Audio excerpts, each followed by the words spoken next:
because acid blood, a lot of damage. We got a warrior. We barely saved you. Oh, thank you. Let me revive Craig while I'm standing here. Drone. No friendly fire on default, but as soon as you crank that up a little bit more, you're getting friendly Jesus, fire. did you people watch a different video? Alright, here I go again, having to be the negative Nancy, the realist, the cynic, the whatever the hell you want to call me. I understand if you just saw the teaser and you have no idea what I'm talking about, that the game looked fine based on that little vertical slice that we saw. Well, so IGN has this thing called IGN First, where essentially they get exclusive information on a game for a whole month. And so for Aliens Fireteam, they got an entire 25-minute demo. It looks like you people need a firm dose of reality once again. Try and look at this objectively for just a second. Get rid of that hype. Stop riding the hype train this early. I mean, Jesus. And think about what you saw in those 25 minutes. And if for some reason you can't come to the logical conclusion by yourself, let me help you.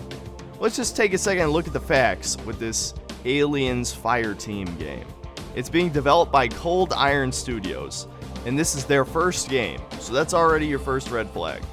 Your second red flag is that despite the fact this studio has existed for 5 years and hasn't made a game yet in those 5 years, it's been passed around more times than a dilator at GDQ. And now it's currently owned by Daybreak Games, which used to be Sony Online Entertainment before it was sold by Sony back in 2015.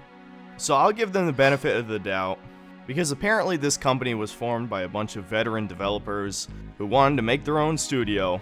So at least they have some experience making games.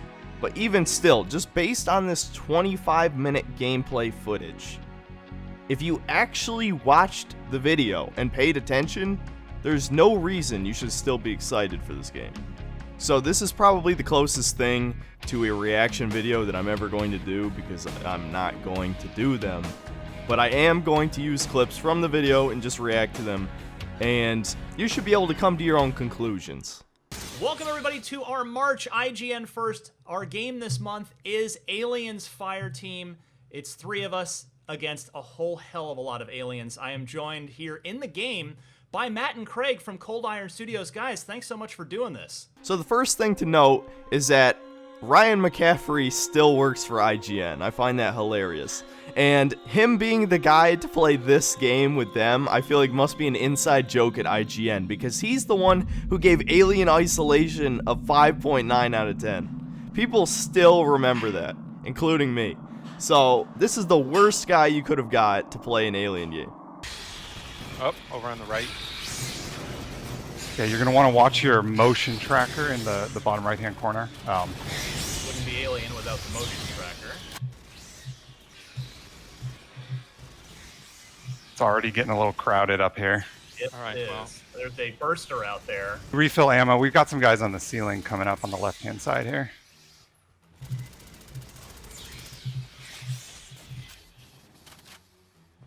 And the sound, you guys have really nailed the sound of Aliens. Just never, it's just so classic. Like the sound of the weapons, the sound of the xenomorphs.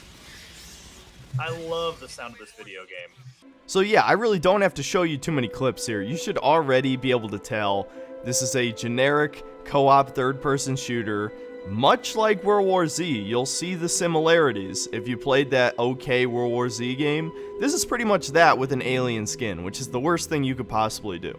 Cause yeah, look, the aliens just rush at you in a straight line and you shoot them with your buddies, and that's like the whole fucking game. It's like, the whole point of the alien is that it's supposed to be the apex predator. Xenomorphs are supposed to be incredibly durable, intelligent, highly lethal, and yet look at this. They're fucking brainless zombies. They just rush you and you fucking blast them and they die in like 5 shots. Now, you can make the argument that this was set on game journalist difficulty for the demo, and they sort of imply that this is at least normal. But if this is normal difficulty, this is brain dead easy. I hope this is actually easy mode. The thing is, easy mode is never a good showcase for your game, so they shouldn't have done it in the first place. I swear half these comments look like they were made by bots, man. How can you seriously look at this footage and say to yourself, wow, I'm super excited, dude. Alien fans are finally going to get that game they deserve. How many times have you guys said that by now? And if you Zoomer fucks weren't such graphics whores, you could just go back and play like the Alien vs. Predator 1999 game. Or the more recent 2010 one, or whenever it came out, I don't remember. I've been asked multiple times to cover those games, maybe I will soon. And of course Alien Isolation, which, you know, is probably going to be the best Alien horror game we'll ever get. But when it comes to action, yeah, it's pretty slim pickings. Alright, let's just listen to what the developers say, and see if they can sell us this game better than the gameplay footage does. Now, is it always a 3-person fire team? Yes. Yep. Always 3-person fire team. You can play solo. Okay. We'll give you bots so that you can play through, but really you want to be going through with your friends. I mean, is just for context, is Left 4 Dead a reasonable kind of comparison here? Sure. We are a 3rd-person co-op survival shooter, so very close in a lot of aspects, but very different in many others too. Run like one of the 4 campaigns a night kind of thing? Like, is it sort of an hour or 2 per campaign generally? Campaigns end up being a little bit longer than an hour to run through. But yeah, I mean, session-wise, it's going to be up to how much you're going to be playing, whether or not it's just a pickup at night or whether or not it's a longer session on Saturday. Okay, so let me get this straight. 4 campaigns, 12 missions, only a little over an hour each campaign. So we're looking at 5 to 6 hours of gameplay. And there's no price for this game currently on Steam, so maybe it'll be below $60. But if that's for $60, that's a major fucking ripoff, I'll tell you that. So let's listen to how they justify this campaign length. This game can't just be the same over and over, right? Like, what is sort of, you want people to play time and time again and just keep making new runs with their friends. So how does the game sort of update itself or change itself from session to session? Sure. So, I mean, there are 4 different campaigns with 3 missions each. We're playing one of the missions right now, so there's a bunch of different variety there in terms of the enemy types that show up in there, the environments that you see. But in terms of mixing up each, subsequent playthrough through each one, we have the different difficulty levels, which adds a whole lot of different stuff. We do have cool hand-tuned encounters, but each one of those has tons of different variation, tons of different randomness built in there. So it's all based on replayability. Where have I seen a game like that before? Oh yeah, World War Z. That's exactly how they did it. Difficulty-based replayability. I'm sorry, that doesn't work. For the World War Z game specifically, what they did was they made harder enemy variants more common. Like the special zombie types. But other than that, it was the same exact mission. I mean, sure, for the 5% of you that really enjoy the game, I'm sure you're fine with replaying it for a slight variation and maybe some more EXP for level ups to make your class more powerful or something. But for everyone else, no, we're not bothering with that shit. We're going to play the game one time and then move on. So another similarity to World War Z is that each of the 5 classes has their own leveling system, which is another part of the replayability, right? Why does an Aliens game need RPG mechanics? I mean, really? It's like they looked at the World War Z game and decided, yeah, let's do that, but Aliens. Because this really feels like the same exact thing. The aliens rush you in a straight line, of course not taking advantage of vents being everywhere on a space station, or ship, or an installation on an inhospitable planet. I mean, this would be the perfect games for enemies to constantly jump you from behind, and since there's 3 of you, someone covers your ass constantly while the other 2 point forward, I guess. The point is, the xenomorphs seem like zombies, which is the very last thing that a xenomorph should ever be. In the first movie, the xenomorph was cunning, intelligent, stealthy, extremely hard to kill. Acid blood made it so if you did wound it, you would basically die in the process. And now we have like 50 of them flooding down a hallway, and you just gun them down mindlessly. Stop getting hyped for no reason, people. Cyberpunk came out less than 3 months ago. How can you even get hyped again this soon? If you're really desperate to play a co-op third-person shooter, and I hate to say this considering I just kind of shit on the game, but I would definitely recommend Outriders over this. Don't let your Aliens fanboyism blind you to the obvious problems that this game has.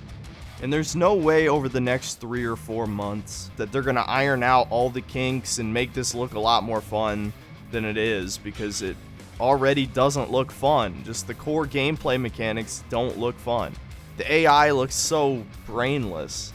You could pretty much play any third-person co-op game ever made with a horde mode and get basically the same experience as this. If you're an Aliens fan, your only hope at this point is that Sega will finally make Aliens Isolation 2. And while that will likely be a horror game and not an action game, it still will be infinitely better than this. Alien Isolation is the perfect example of how to do the Xenomorph correctly. That had to be the smartest AI I've ever seen for a singular enemy. It could fake you out while you were hiding, as in pretend to leave and then come back immediately afterward. It could hear your motion detector.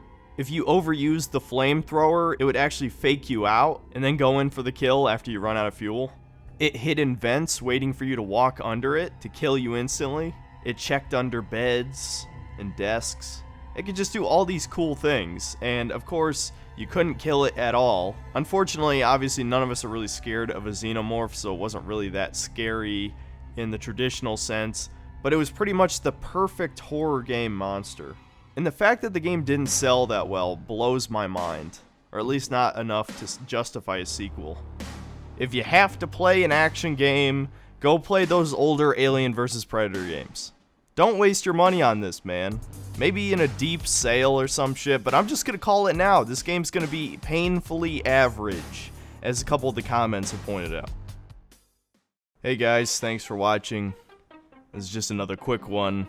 Wanted to jump on a reaction to this since some people were kind of excited. But of course, you know, the IGN first gameplay pretty much, you know, told you everything you need to know. Thank you to all my patrons. Every little bit helps out. Honestly, what would really help is a nice strong dose of algorithm-alone. I desperately need some of that. Let's hope this video catches some new people's attention. Don't worry. This won't hurt a bit. Other than that, I don't know. Still grinding at Witcher. Beat Chapter 2 recently. It was a lot longer than I thought it would be. It must be that unusual Witcher's A metabolism. lot of running around. A lot of having to change the day and night cycle. I was scanning The for writing is Russian good anomalies though. and You can happened to definitely see the find CD false Projekt traces set Red by Kalkstein.